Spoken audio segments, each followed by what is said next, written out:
The following program is made possible in part by the Dayton Bar Association.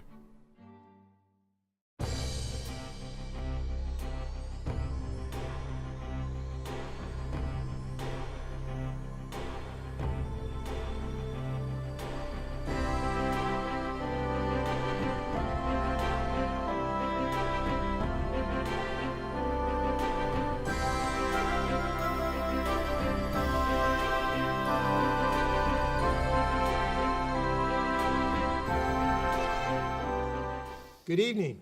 My name is Jeff Swillinger. I'm your host this evening and producer, and welcome to You and the Law. This is a live call-in show. It live streams. You can also watch it in your cable area. If you have Spectrum Cable, channels 5 and 6, I'd refer you to the website for datv.org, Dayton Access Television, and give you more information about where you can actually see this program. We had a little technical problem a few minutes ago, so for those of you that might see this being a little bit behind schedule, my apologies, but we're all set and we're moving forward. This program is underwritten by the Dayton Bar Association. The Bar Association is located in downtown Dayton. You'll see information on the screen during the program for both the Dayton Bar Association and its lawyer referral service in particular.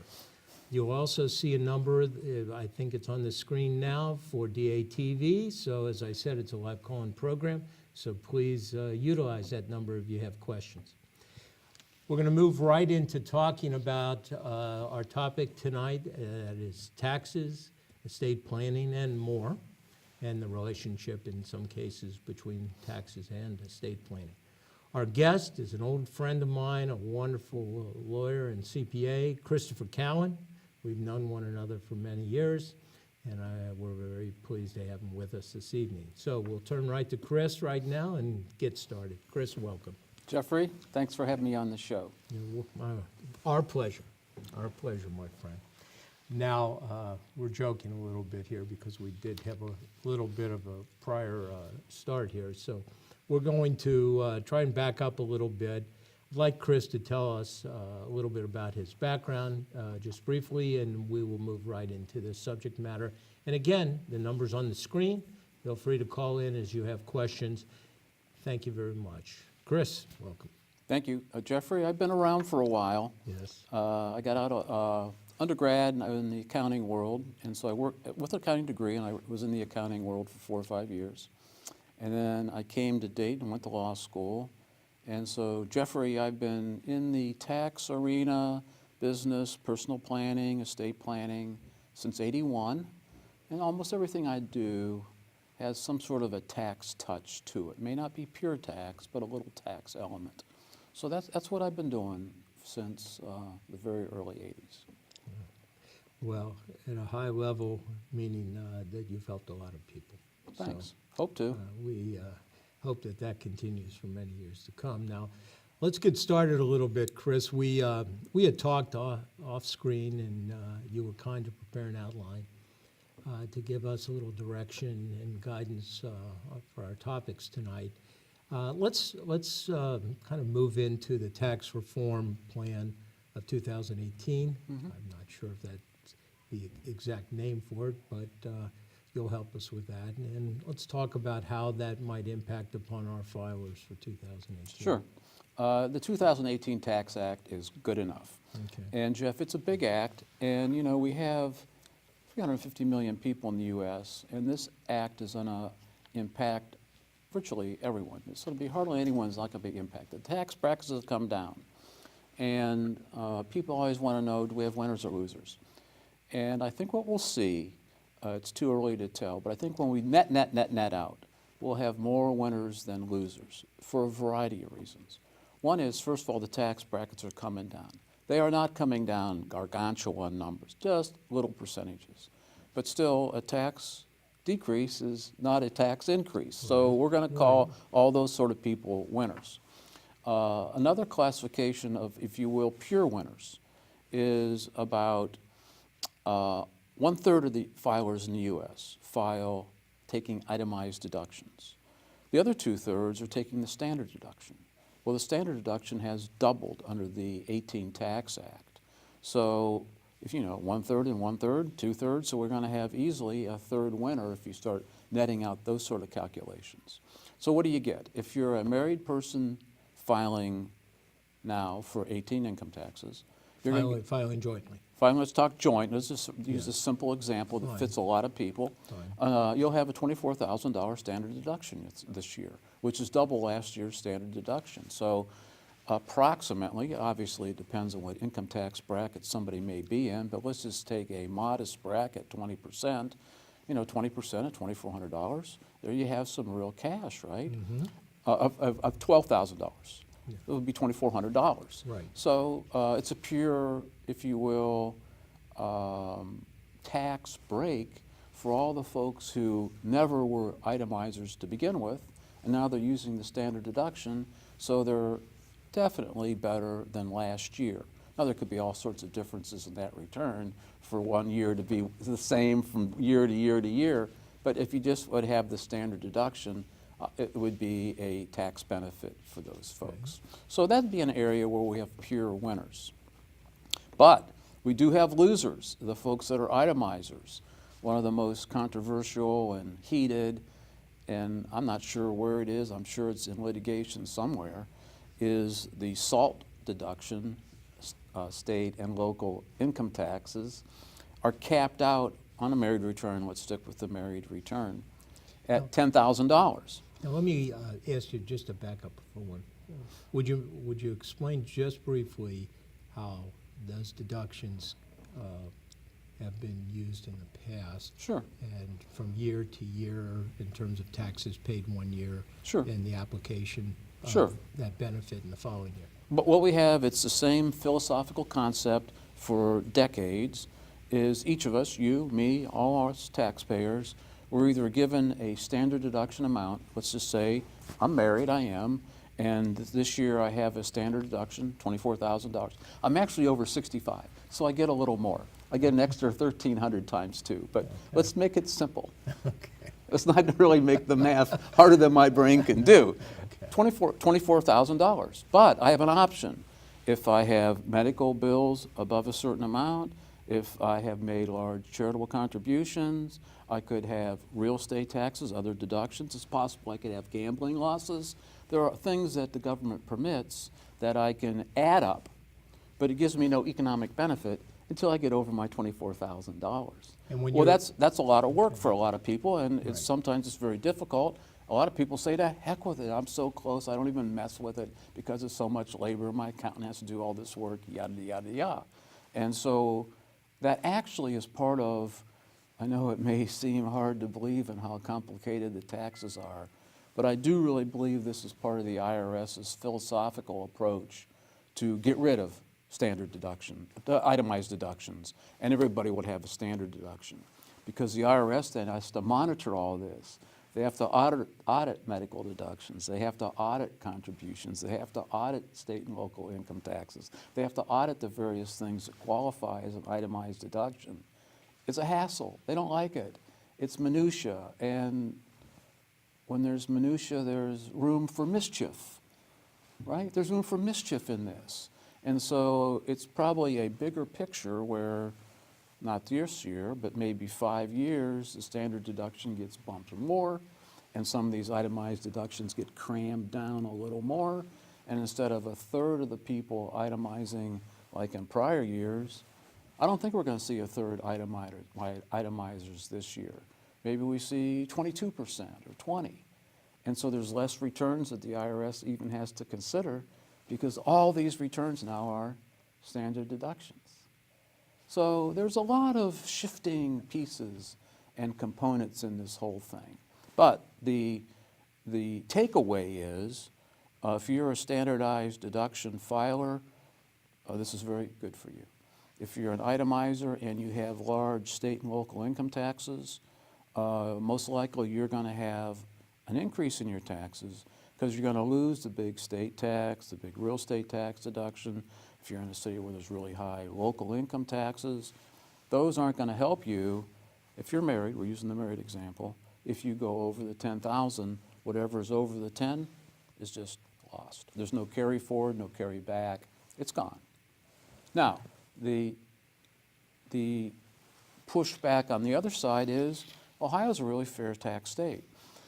I mean, compared to California, Massachusetts, New York, Connecticut, very high cost of living, very high local and state income taxes. Real estate is often more expensive on either coast, larger real estate taxes.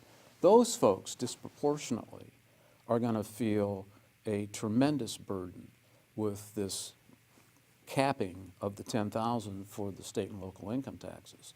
Ohio has a modest income tax. Real estate values, across the board are nowhere compared to La Jolla, California, or New York City. And so there isn't quite so much squawking. I mean, there's definitely some people that are going to be impacted by that in Ohio, but not as dramatic as you're going to see in some of those other states. When somebody brings in their tax papers to you, and hopefully not the day before their taxes are due, and not just in a shoebox for you to sort out, that never happens, right? It could happen. It could happen. It could happen. Okay. No confidence is to be divulged here. I suspect that you talk with a client about not all of this that you just reported to us, but you look at whether, if they're married, it makes more sense to file jointly or Oh, yeah. separately. Oh, yes. And the consequences of that. That's part of the drill. So when people are getting their taxes done by someone else, this will help them understand what their expectations might be in having that done. And when they're doing it themselves, for instance, I guess they're going to read the directions. They're going to look at this in a couple different ways and decide where they're going to get the best benefit and protection, I guess. Is that right? Yeah, it is still legal to sit down with a paper and a pen and do an income tax return. And in the 70s, you may not be old enough, Jeff, I don't know. I am. I have my 75 and 76 and 76, 77 income taxes. They're little tiny tax returns that I did in pencil, manually. Went through and filled them all out.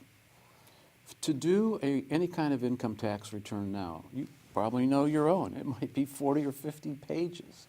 To actually attempt to do one paper and pen is almost like something out of a Herculean torture. Because we've all gone software. And that's a whole nother philosophical discussion. All this stuff, all these changes and phases and phase out and ultra minimum tax and capping and relation back and credit for foreign tax, it's all computer modeled and driven. You couldn't do it physically if we didn't have the computers for this kind of sophistication and tweaking of our tax system. It would never happen because you could never physically do it. So we've created a monster. We've created a monster. We've created a monster with the intelligence and the computer capabilities of drafting a tax code with all of these interrelated components. It really is an amazing thing. So even the person who does their own, and some people will call me, clients of mine, they're almost always on TurboTax or a similar product that they're doing, and I got a question, how does this work? I might be able to help them out on getting the TurboTax to get the right way to run the return. Sure. So yeah, I mean. And getting back to your percentages there relative to the standard deduction, I would imagine that maybe at least 2/3 or more of the people that might be viewing this show tonight are folks who might be taking that standard deduction. Sure. What other types of things should they be looking at relative to the tax reform that might impact their returns? I can give you a big picture. I mean, obviously, if nationwide 1 in 3 are itemizing and 2 in 3 aren't, I'm assuming our audience is going to be greatly affected by that. And so that's a positive. I'll give you another positive. Okay. We have a lot of small businesses in Dayton, Ohio. Car shop, all the trades, people in the services, laundromat, you name. Dayton is a small town, small business community. We have a total benefit for a self-employed partnership, somebody who runs an S or an LLC. There's a little carve-out for certain professions. I'll get to that. But basically, you take your net. Let's just say you're doing a trade, a plumbing, electrical service. You're self-employed. And let's say you had a really good year and made $100,000. As a total new deduction, you're allowed a small business deduction of 20%. So if you were at 100, you can take 20 and your tax will be at 80. Now there'll still be some tax back there, Social Security and Medicare. I'm talking just the federal income tax piece that would be owed. So if we're using those numbers and we're going to take a 20% deduction and we say have the same person in the 20% tax bracket, although it might be a little higher, that's worth about $4,000. And there's really no cap on that unless you're a lawyer or a physician, a professional athlete in the financial services arena. There's a laundry list of maybe 8 or 9 different service, basically, industries, medicine, where the IRS has put a cap of $315. Why do they get the $315? I don't know. I don't know. Okay. They didn't consult me. A cap, $315. Then we have a little phase out to $415. Why do we? Why do we have $415? Nobody knows. I don't know. If you're over $415 and you're one of these specified industries, you don't get it. And I guess it's thinking that certain professions, we're not going to try to help them as much as maybe some non-professional people. I do not have the philosophical underpinning for that. That's what we have. But even still, there's plenty of people in Dayton under $300,000 net. I'm not talking gross. I'm talking net. Okay? And so you're eligible for the 20% deduction. There are no losers in that classification, none. If you're making money, it doesn't work for losses. You can't increase your loss. It's only for profits. So if you have a profit and shoe fits, you take the deduction. There's no penalty, there's no offset, and it's a total benefit to that taxpayer. So there's a whole class of people there who would be benefiting under the 18 tax code. Okay. Now, you said there were a few downsides. Anything that you want to mention that you haven't mentioned yet? Well, the biggest downside is the itemized deduction piece. Okay. There are some small things for casualty losses, but statistically a casualty loss is a pretty small thing. Okay. I do have another plus. Okay. Okay. We like that. Let's do the pluses. Yeah, we like that. We like the pluses. The child credit, if you have somebody who qualifies as a child dependent, the deduction now is $2,000. And same thing, there's no downside there. You just get the credit. So, at least from what I'm seeing in my practice, I think there's some really nice benefits for the 18 tax code. Yes, and I'm not sure I can characterize this properly, but a lot I've heard, a lot I've read, people talking about what came out of their paycheck in 17, what came out of it in 18, and what they might see in 19. Yes, Can you talk about that just a little? Because I think for a lot of people, that's something that they may not understand. This is a tricky area. Okay. You know, if you look at your return, Jeff, for 15, 16, 17, your tax number is the tax number. Let's just say it's $12,000. And let's just say you get paid salary once a month. So it would be $1,000 a month. Okie doke. If you're self-employed or you're, let's just use this example, somebody's working and the tax code changes where there is a little reduction in the tax code, but you've been having a little more taken out every month. A lot of people do that. There is some psychological comfort to getting a refund from the IRS instead of paying, right? Right. Okay, but let's just say that you had been having $14,000 taken out for many, many years. You had a same income, same everything, and your tax was 12, and you liked that $2,000 because in the spring you went down to Florida, played some golf, and took a vacation. Okay, well then we have the 18 Tax Act, and it changed the tax brackets and moved everything down, and let's say this year your tax bill was 11, but your withholding was a different amount, and then the next thing you know, you got $1,000 back. You're like, holy cow, my taxes went up. But they really didn't. What happened was it's just the withholding was a different amount, and you didn't realize that you were getting a little $100-some extra paycheck. So that is what's happened with a lot of people. Their refunds have gone down because their withholding was less, but their actual tax bill was a little different. And so it was just sort of a combination of the numbers. They feel like they got less. It's kind of a convoluted way of explaining it. But that's what's happened with a lot of people, Yeah. because the withholding went down, and then they thought they were going to get more of a refund, and it didn't happen. Now, that's not for everybody, but it happened for obviously a significant number of people. I thought we might have gotten some calls about that already. Well, we might. We might, yeah, We might. this evening. I mean, it's gotten people a little agitated. I understand it, because they've had expectations for a number of years, and that's what's happened. And not everybody talks to their employer every month about what they're doing with their withholding on their W-2. Most people never even think about it. They sign the paperwork, the W-9 that sets it all up, and it just happened automatically through the payroll services.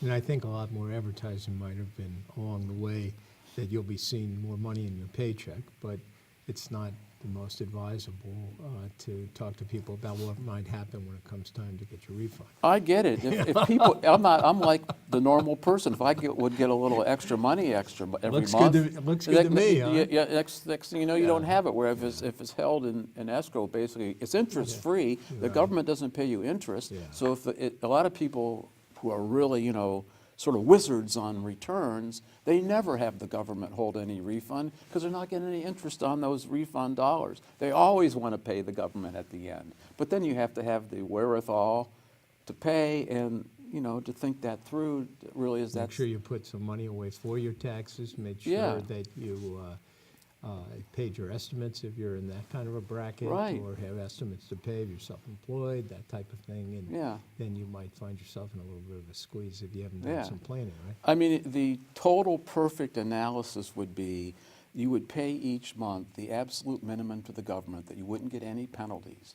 And you would save the money that you didn't pay and had it earn some money. So at the end of the year, you'd have a pool of money plus the interest you earned on the money you escrowed, and then pay the IRS on the last day so you wouldn't have a penalty, and you'd be using the most money for the most period of time from the U.S. government, right? There are people that really worry about that and do it. Sometime you'll have to find a good article, and then maybe you'll come back and share us what would happen if everybody did that, and Yeah. what float would the United States government lose? The government would be probably unhappy. They'd probably start changing some of the rules and make payments bigger and sooner.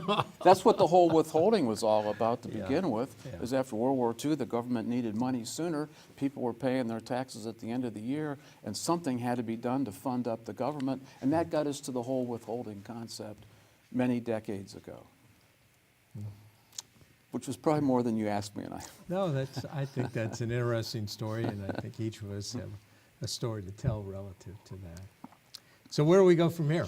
Well, those are some highlights on the tax code. If you have some other things you'd like to talk about the tax code, I'm totally happy to talk about the tax code.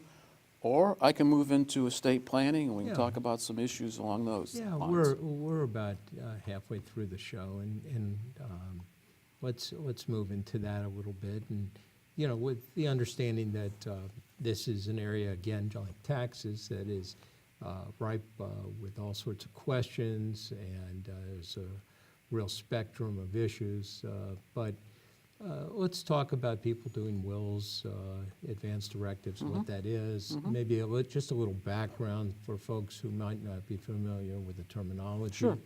And then why don't you talk about that in whatever context, particularly maybe as it relates to some of the tax issues that you mentioned earlier. Sure. Okay, go ahead. Okay. Well, let's do, Jeff, let's do estate planning 101. And Great. we can even pretend you're my client. Okay. And you're going to come in to see me, and this is really what I would do for any client. I mean, we might take a little more time, but I'll assume that you don't have any estate planning, and we'll have you with a wife and a couple of kids, right? And so you have some stuff, a house, a car, a boat, retirement, maybe different investments, and you're like, gee whiz, what should I do? And what I would tell you, and I tell any other person, By the way, that would be a rowboat. That would be a rowboat. well, I don't know, it could be a really nice boat. The big motor. Actually, there is no boat, but anyway, go ahead. Okay. Well, here's what. Jeff, you, me, my wife, your wife, anybody who really is an adult in Ohio Right. And who's competent, they need, at a minimum, 4 things. They should have a financial power of attorney, a living will, a medical directive, and a last will and testament. Okay, let's divide it up. Let's talk about the first 3 things, because that's how Ohio does it. Ohio says there are certain things that work when you're living and breathing, and there's certain things that work when you're not living, and that would be your last will and testament. But you could live a long time. If we drafted your will right now tonight, I mean, we could live a long time before it would have any usefulness, because you could easily live to be 100+ years old. But in the interim, a lot of things could happen to you. You could slip, fall, you could be in some sort of traffic accident, God forbid you'd have some sort of stroke or something happens to you. You could just be in the hospital and have an operation and have a bad result and be out of it for a while. So then what happens when you're not around to write checks, talk to the doctors, make health or financial decisions? Those first 3 things are designed for those circumstances. In no particular order, the financial power of attorney allows you to name somebody to slip in your shoes and write checks, pay bills, sign a tax return, talk to the broker, if had to happen, sell your home. All those things that you would do naturally and normally if you were with us and clear and wish to do those things. You might think your wife has the automatic right to do that, but she does not. The only person who has the right to do that would be the agent named in your financial power of attorney. And that agent, notwithstanding what this document is referred to as a financial power of attorney, that agent, in maybe most cases, in my experience over the years, for most people, is not an attorney. True, unless they're a family member or friend that you've designated. It is someone that you designate in your conversations with your attorney when you're setting this up as to who you would like to stand in your shoes, to paraphrase your comment, when you are setting this up. Yeah. And when you're then somehow compromised that this document would become effective. Right, and the person, Jeff, is somebody you should really trust, right? A spouse, brother, sister, an adult child, somebody you know from childhood, go to church with. So because it is possible to draft down restrictions, time limits, a certain event, sell my house. You can draft down and make the document restrictive. But that's not normally how planners do them, because I'm planning for you to have something available for you for a very long period of time. And people tell me every now and then, gee whiz, I'm a little nervous about my agent. Well, that kind of sets the case.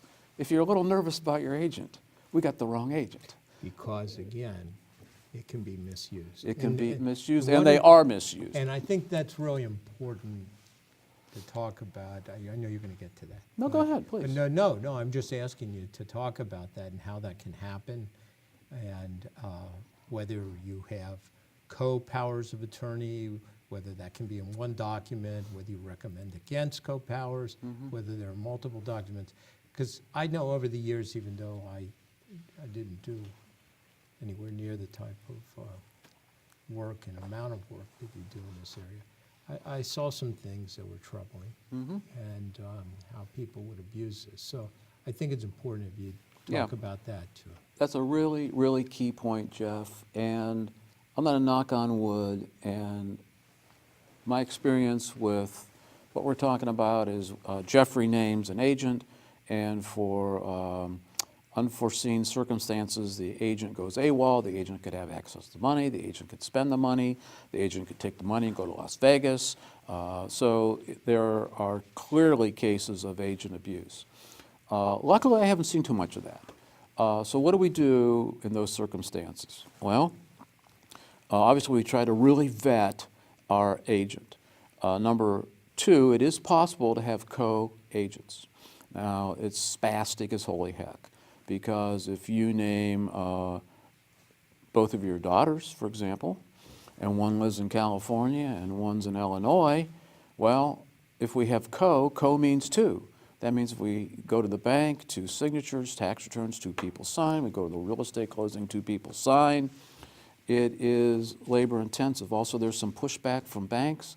Banks sometimes don't want to have 2 people on a bank account. So you have to be able to have a bank, financial institution, somebody who will take this power of attorney. So that is a hassle. I'm going to say in the lion's share of documents I do, I have 1 agent. It is possible to get that person bonded. People don't like the bond word. Bonds are expensive. They're an annual product. It can be thousands of dollars in bonding. So basically, you purchase a bond to protect that abusive situation where somebody tries to abscond with your money. Correct. And that bond, by paying that bond, you would arguably be reimbursed for the loss. A lot of steps in between. A lot of making steps. the claim and possibly getting repaid. We won't go into that. A lot of steps. A lot of steps. So A lot of it has to administrative be, steps. Again, somebody very trusted. Yeah. Included, as you go along, talking about where that person has to be, though.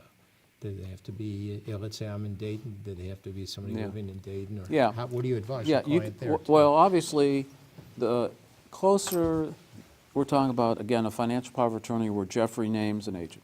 We have the agent. It's obviously better if the agent's closer to the situation, but the financial power of attorney in today's world with electronic banking and people moving around and doing stuff, it works. We can have people, it's not a requirement that if we do an Ohio financial power of attorney that the agent be in Ohio. Not a requirement. The agent can be anywhere, really, worldwide. But if they're in Bangladesh, and here we are in Dayton, and we're trying to sell something or work with a stockbroker, and something's going on, I mean, it's just not smooth to have somebody out of town. But if they're in the U.S., and it helps too, you know, we're going to talk about medical stuff in a second. Some people are very attuned to financial stuff. They're in the banking world. They work stockbrokers. They've worked as accountants. They've worked in different industries where they have really good exposure to accounting. Those people are pretty nimble, really, no matter where they are. And so if they have a good sense and they're willing, you know, a lot of it is just work, writing checks, paying bills, taking care of grandpa's or grandma's stuff. A lot of it is just work. And are they willing to do it and have an aptitude for it? And they're trustworthy. You know, case after case after case just moves through time pretty seamlessly. So those would be the attributes we're looking for. And we should name a backup, right? Because the person you name as the agent, they could be sick. They could say, I'm not going to do it. So if we're going to do the document, we should name an agent and a backup. Now, and the backup, again, just for clarity's sake, is not a co-agent.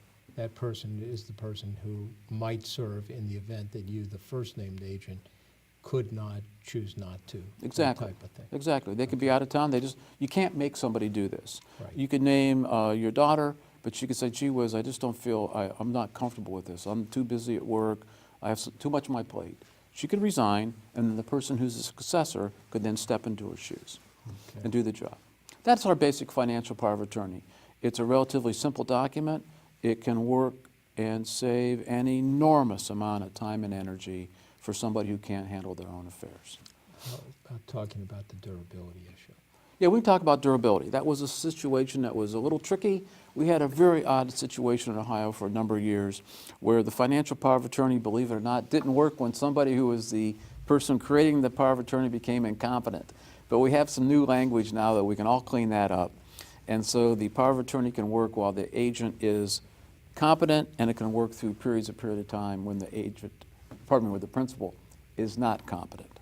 So it can work seamless if it's properly drafted. So we talk in terms of that document then surviving your disability. Correct. Your ability, for instance, to take care of your own affairs. So even if you haven't died, but you're not really competent, big C or little c competent, Yeah. that agent with a durable power of attorney in hand can take care of your affairs, which can save you, in many instances, a lot of money, right? Right, because that would get us into a guardianship. Without it. Without it, and that's what we're talking about. If Jeffrey would not have the document and if something would happen to him where he's not clear and he can't handle his affairs, it would take a while to sort it out, but eventually we'd have to go to the probate court in Montgomery County. Somebody would have to file to be your guardian. Now we have some bond, and now we have a hearing, now we have doctors, and now we have accounting and annual reports and filing fees. It's designed to work, and they work, but it is extraordinarily intrusive, it's public record, and it's very, very expensive. And again, the last part you're talking about is a guardian itself.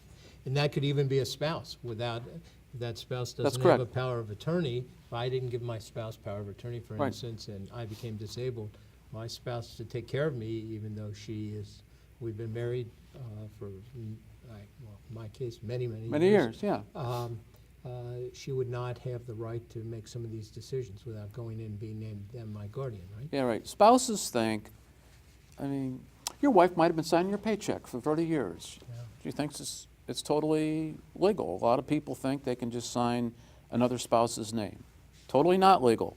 And a lot of things just kind of wink at banks and savings and loans and people where people know people. But when the rubber hits the road and you go to the title company, the title company says, "Where's Jeff?" "Well, he's not here. I'm going to sign for him." That is not going to work. It's not going to work. The title company is not going to let that go. So you're going to find some spots. You might have an income tax problem where somebody can't sign a tax return. Obviously, real estate is a classic example. A stockbroker who really knows what's going on, they're not going to let stock trades move and other sort of financial things happen when they know that somebody's impaired and a person who does not have authority doing transactions. So spouses can get some things done for a while, but when things are really not well with somebody for a long period of time, then we're going to most likely tumble into the guardianship. Yeah, from the financial power of attorney. We have about 13 minutes left, so I want to move into the other categories. Sure. We may not get into some of the things we had hoped to get into, but I'm enjoying this, and I hope our viewers are, and please keep going. Okay, well, that's one little island in the stream. Ohio, and we'll talk about the healthcare piece. Ohio cannot make things easy. We have two documents. We have a regular medical director, just like we talked about financial issues. We have a document that will allow you, Jeff, to name an agent for medical. The initial document, the medical directive, is not really designed for life and death. It's designed for normal, routine decisions that unfortunately you couldn't do. For example, if you went down tomorrow for just a routine medical procedure, most likely the staff at the hospital would say, "Sir, do you have a medical directive? It's possible you could have an allergy reaction. We might have to do something, put you in a coma or something." Who's going to make decisions for you if you can't make these medical decisions? Because the staff does not want to guess. And they also don't want a Donnybrook, that all of a sudden one daughter says A and another daughter says B, and next thing you know, the staff is very nervous on what to do. So a medical directive, just like under the financial power of attorney, allows you to name an agent, and if you decide a backup agent, to make, let's say, non-life and death medical decisions for you. When you're not able, if you're able, great. You could be lucid one day, and then you could have an operation. You could be in the hospital for a long period of time. You could be in and out, and the doctors would just have to decide when you're competent enough to make a call. But it's very common to have people in and out, and that you would have an agent to step in and help you. routine medical. Okay, Ohio also has the non-heroics, do not resuscitate, if you will, termination of life support when the doctors say that you're in such a condition or have suffered brainstem injury, where basically we have a situation where you will be in a vegetative state and you're not coming back to the way we know you. And that would permit you under the living will to name an agent to basically, under the consult and direction of the medical staff, to stop medical treatment and care. So we have three things: financial, if you will, then normal medical, and then end of life, no heroics. Once again, better to plan and have those documents up front than to have to go and try and recreate them once something has happened, because it may be impossible to do so. May not be possible, and again, that set of three documents should, there's no guarantees in the legal world, but for almost every normal case, that should keep you outside the jurisdiction of the probate court. And I don't think the probate court is looking for additional business in this area. They're happy when there's a least intrusive way, when families can work this stuff out. And that's really what I do see. We do have cases where things go awry. It's just the way it is. But easily in 95% of the cases, especially in the more happy family. The more happy family, you're going to have a more harmonious product, and things will usually work very, very seamless with those three directives, and keep people making decisions privately and not being supervised by a probate judge.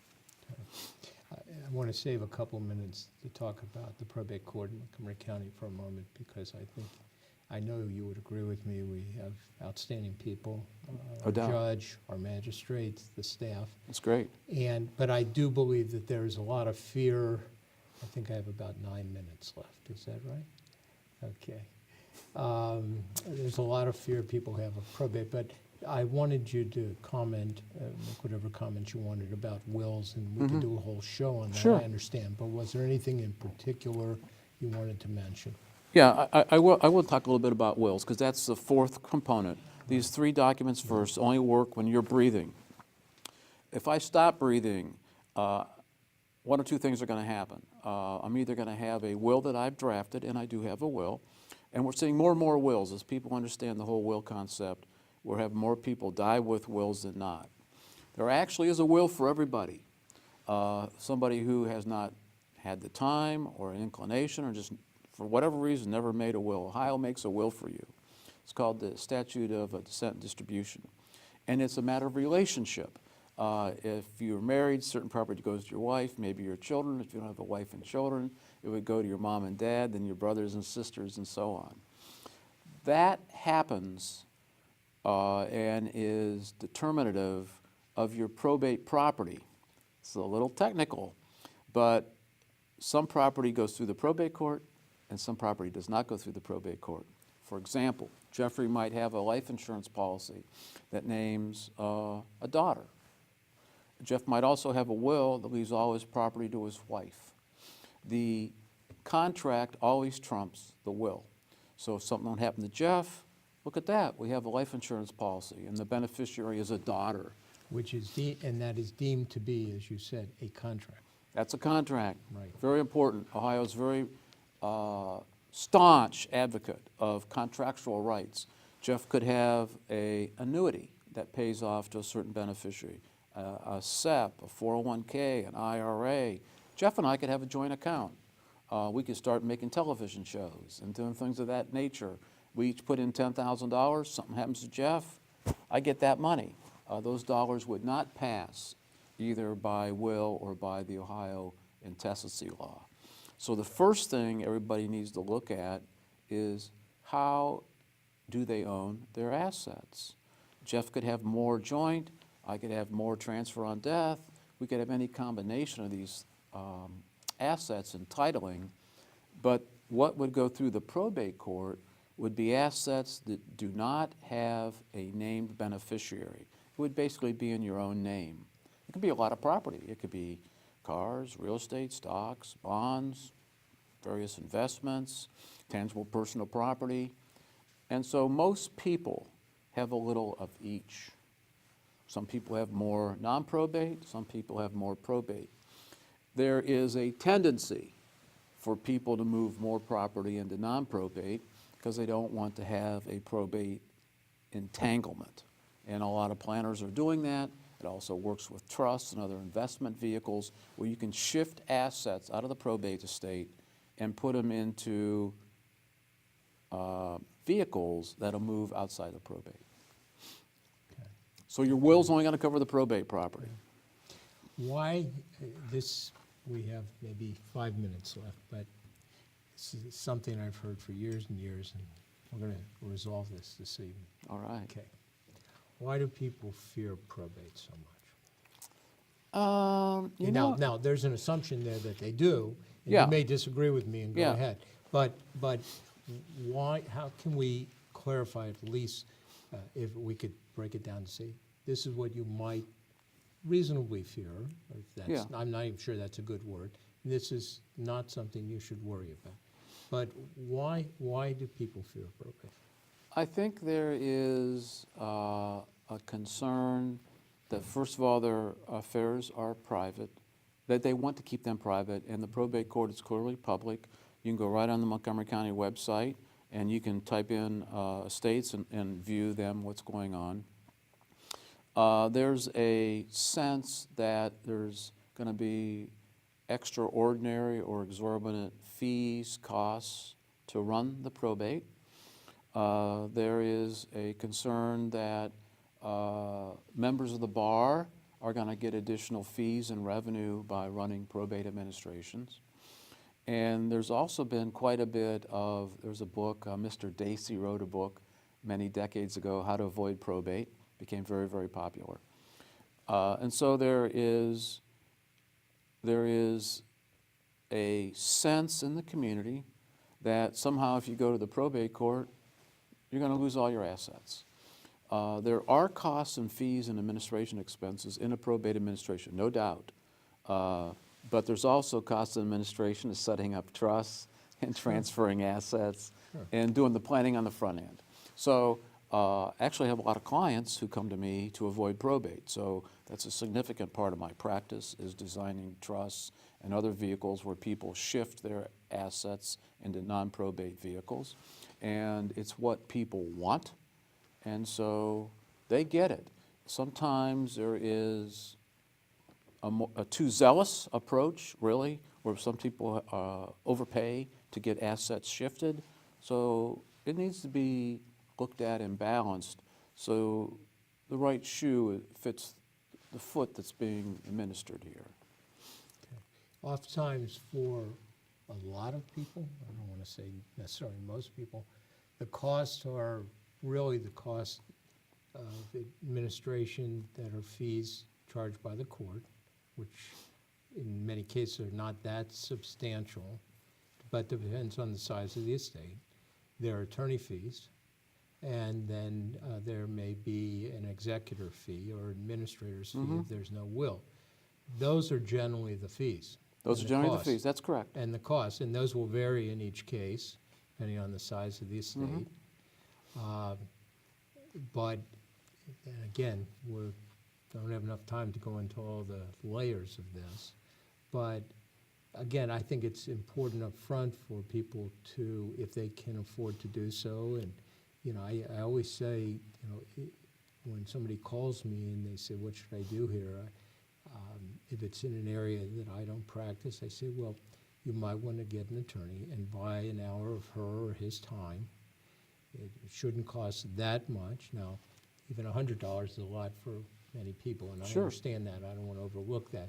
But if you can afford to do it, just understand the rules of the road and understand, and maybe that will help you if you're looking at the administration of the estate and what, maybe it'll allay your fears, maybe it'll confirm some of your fears. Just depends, right? Yeah, I do. There's one point I want to add, Jeff, and I agree with what you say. Well, that's just a But one thing that question has of made a sorts. dramatic difference, and I run across this all the time because the public really hasn't grasped it yet. In 2013, Ohio repealed the Ohio death tax. That was a monster pro move by Ohio. Roughly anything over 300,000 was 7%, sort of like a sales tax, and different rates for under 300 for a single person. Okay, attorneys were charged with preparing that tax return. So before 2013, truthfully, it really didn't matter much where assets were, whether they were probate or non-probate, because if you were an attorney, you were committing malpractice by not properly reporting back to the state of Ohio what assets should have been taxed.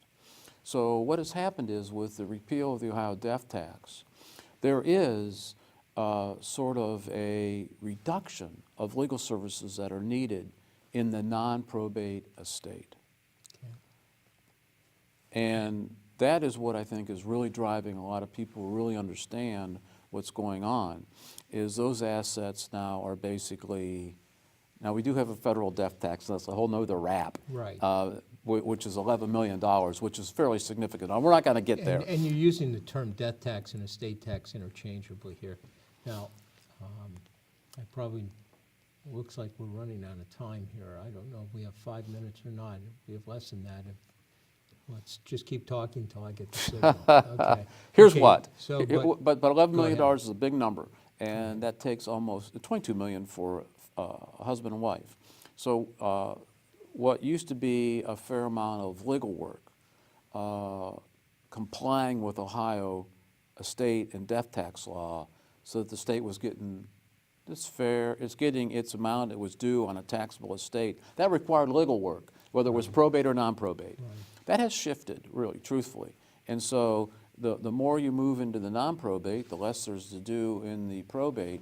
So there is a savings for people who understand what's going on or are willing to take the time and energy, trust, and other vehicles to move into that non-probate land. Okay.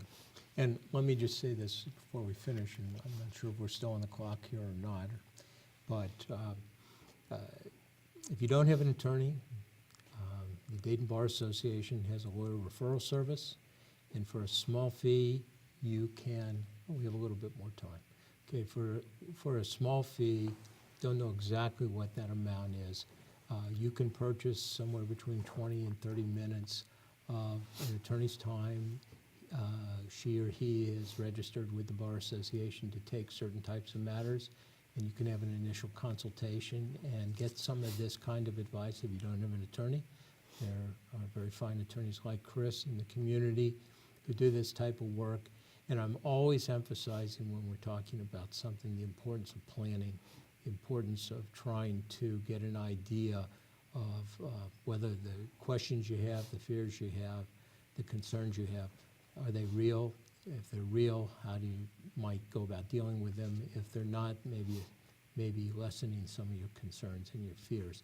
So it's important to do that planning up front. And again, with just about everything Chris has talked about tonight, the importance of planning comes through over and over again.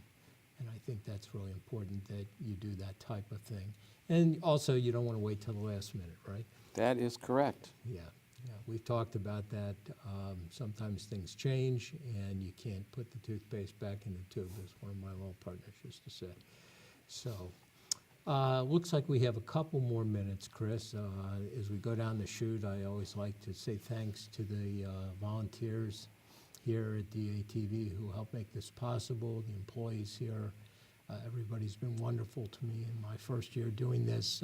Mike Montes, many of you have tuned in this evening, might know Mike has been doing this show for over 26 years, and he decided to take some time off this year and has asked me to fill in for him. But the folks here are wonderful, and I really appreciate everything that they do. With the time we have left, do you want to make any closing remarks? Anything Sure. you'd just like to make sure we get on the screen? Well, I have a couple pointers. Okay. The biggest penalty is not filing your taxes. Even if you cannot pay your taxes, please file your taxes. The penalty for not filing can be 50% of the tax. where the penalty for not paying is almost always under 25. So when in doubt, do not file your taxes. File your taxes. You can talk to the IRS about payment. They have all sorts of payment plans. Number two, scams are increasing. IRS is not going to call you up. IRS is not going to ask for a credit card. IRS agent's not going to call you up and say you're going to jail. These things, my wife has had calls like this, that we're going to jail because I didn't pay the taxes, and or give us a credit card number. Be very, very careful on any sort of internet telephone scam where somebody says they're the IRS. The IRS does not work that way at all. If you think something's going on, call your local police agent, or tell the person that you're calling the police, or meet at the police station. But those are 2 pointers that I'm seeing.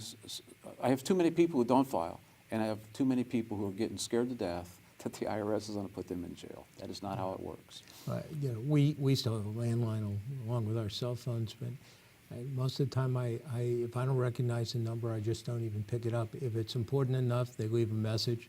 And usually, then most folks hang up if it's a scam or something they're trying to sell you. Those who want to give it a try, they go at it. They leave a message. Go call somebody that you trust. Talk to them about this before you take any action whatsoever. In most instances, there's no action that's needed.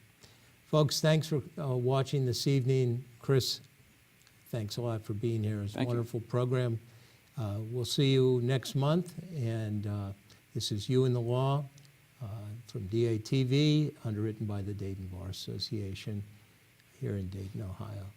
My name is Jeff Swillinger, and thank you for being with us. And this show will be on YouTube. It will be on Spectrum, both in the northern and eastern and western cities around Dayton, as well as the south over the next few weeks, and then thereafter on a rotating basis. Thank you very much. Good night.